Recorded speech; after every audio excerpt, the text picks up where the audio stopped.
오늘 이 새벽에도 하나님의 은혜가 저와 여러분에게 함께하기를 기원합니다. 하나님께서 모세와 아론에게 고앗 자손을 계수하라고 말씀하십니다. 이때 조건은 30세에서 50세까지입니다. 그리고 이들이 회막에서 할 일을 말씀하시는데 특별히 어떤 상황에서 할 일이냐면 이동할 때 할 일입니다. 이동할 때. 이동을 하려면 성막을 걷는 작업을 해야 되는데 이 일은 누가 하냐면 아론과 그의 아들들이 합니다. 그래서 4절과 5절 말씀에 고앗 자손이 회막 안의 지성물에 대하여 할 일은 이러하니라 라고 하면서 고앗 자손에게는 성막 전체 중에서 지성물을 관리하게 하는데 이동하려면 이제 이걸 가져가야 되잖아요. 그래서 이걸 가져갈 수 있도록 5절에 전진할 때에 아론과 그의 아들들이 들어가서 칸 막는 휘장을 걷어 증거계를 덮고 그 위에 해달의 가죽으로 덮고 그 위에 순청색 보자기를 덮은 후에 그 채를 꿰고 그래서 아론과 엘르아살과 이다말이 들어가서 지성소 휘장으로 이렇게 다 감싸는 작업을 다 한 다음에 이제 고앗이 들어와서 옮기도록 하는 것입니다. 그래서 먼저 아론과 그의 아들들이 고앗 자손이 일할 수 있도록 준비하는 것을 지금 쭉 말씀하시는 거예요. 7절, 8절 말씀도 진설병에 상에 청색 보자기를 펴고 대접들과 숟가락들과 주발들과 잔들을 위에 두고 진설하는 떡을 그 위에 두고 이번에는 홍색 보자기를 그 위에 펴고 마지막에는 해달의 가죽 덮개로 덮은 후에 그 채를 깨워 두고 그 다음에 9절과 10절 보시면 등잔대와 등잔불과 불집게들과 불똥 그릇들과 기름 그릇을 청색 보자기로 덮어서 해달의 가죽 덮개 안에 넣어 매는 틀 위에 두고 그 다음으로 11절에 금제단은 분향단을 말합니다. 분향단은 청색 보자기로 덮고 그 위를 해달의 가죽 덮개로 덮은 후에 채를 깨워서 덮개가 벗겨지지 않게 하고 그 다음에 12절에 각종 부속품은 청색 보자기로 덮고 그 위에 해달 가죽 덮개로 덮은 후에 매는 틀 위에 두고 그리고 13, 14절 보면은 이번에는 번제단인데 번제단에 있는 재는 버리고 제단 위에 자색 보자기를 펴서 덮고 그 위에 번제단과 관련된 비품을 놓고 그 위에 해달의 가죽 덮개로 덮어서 그 다음에 마지막으로 채를 끼워서 벗겨지지 않게 합니다. 여기까지를 이제 아론과 그의 아들들이 다 준비를 해 놓으면 15절에 진영을 떠날 때 아론과 그의 아들들이 성소와 성소의 모든 기구 덮는 일을 마치거든 고앗 자손들이 와서 맬 것이니라. 고앗 자손들이 이렇게 아론과 그의 아들들이 다 준비를 해놓으면 와가지고 준비해 놓은 것을 어깨에 메고 이동을 하는 것이죠. 근데 이때에 성물은 만지지 말라. 그들이 죽으리라. 여기서 성물은 성막 안에 기물들, 특별히 지성소 안에 있는 물건들입니다. 이것들을 만지면 안 되기 때문에 보자기와 덮개로 2중, 3중으로 덮고 채를 꿰어서 그 벗겨지지 않도록 그렇게 단단하게 고정을 해놓은 것입니다. 그래서 15절 하반전에 회방 물건 중에서 이것들은 고앗 자손이 맬 것이며 제사장 아론의 아들 엘르아살이 맡은 것은 등유와 태우는 향과 항상 드리는 소제물과 관유이며 또 장막 전체와 그 중에 있는 모든 것과 성소와 그 모든 기구니라 라고 하면서 16절에서 마치 제사장 엘르아살이 혼자서 이 모든 것을 다 하는 것처럼 써 있는데 그게 아니라 여기까지를 누가 다 실제로 움직이냐면 고앗 자손이 다 운반을 합니다. 이 모든 것을 관리 감독을 누가 하냐면 제사장 엘르아살이 네가 맡아서 관리 감독을 해라 라고 말씀하신 것입니다.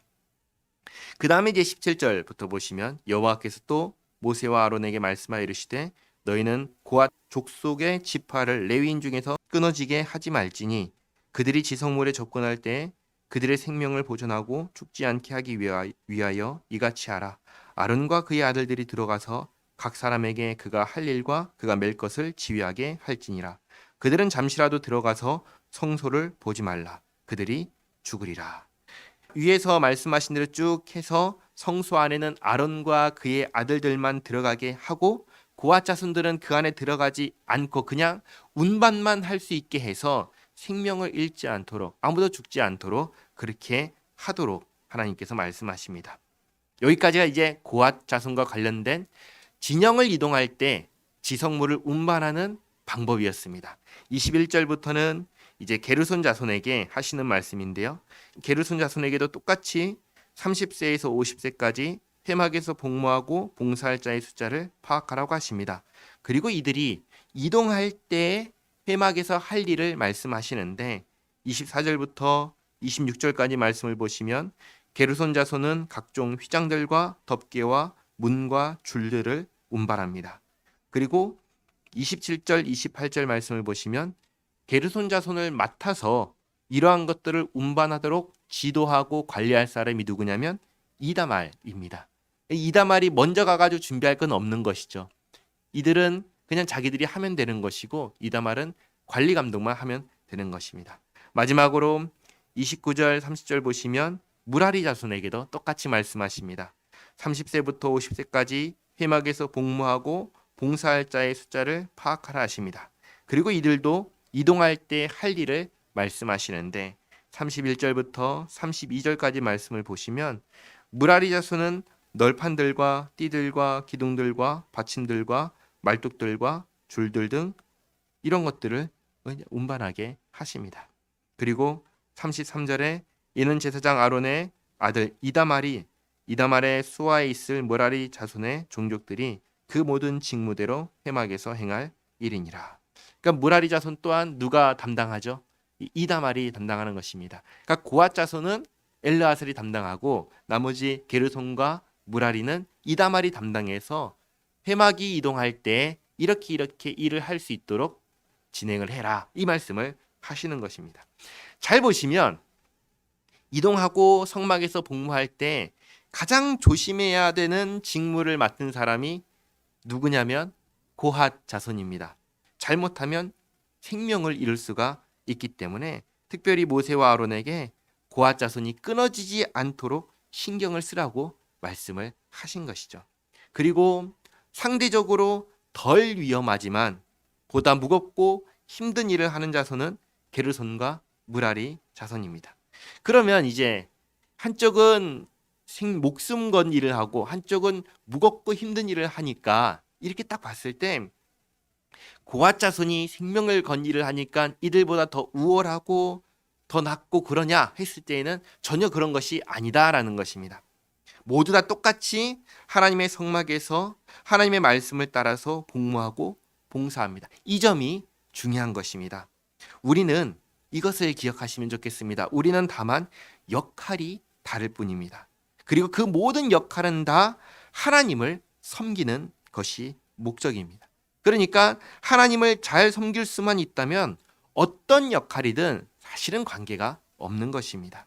그리고 하나님을 잘 섬기는 것은 어떻게 할 때 잘 섬기는 거냐면 하나님께서 말씀하신 대로 할 때 하나님을 잘 섬기는 것입니다. 이것을 잊지 마시기 바랍니다.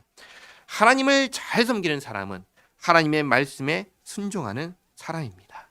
하나님 말씀에 순종하며 하나님을 잘 섬기며 살아가는 오늘 하루의 삶이 되기를 바라며 우리 모두가 되기를 바랍니다. 기도하겠습니다. 하나님, 모든 사람에게 하나님께서 뜻대로 은사를 주시고 직무를 주셨습니다. 누가 더 낫고 누가 더 모자라고 할 것이 없이 다만 역할이 다를 뿐 중요한 것은 하나님께서 주신 은사와 직무를 가지고 하나님 앞에서 사는 것임을 깨닫습니다. 하나님, 저에게 주신 은사와 저에게 허락하신 삶의 자리에서 하나님의 말씀에 순종하며 하나님의 영광을 위하여 살아가게 하옵소서. 늘 항상 주님과 함께 살아가는 삶이 되게 하옵소서. 예수님의 이름으로 기도하옵나이다. 아멘.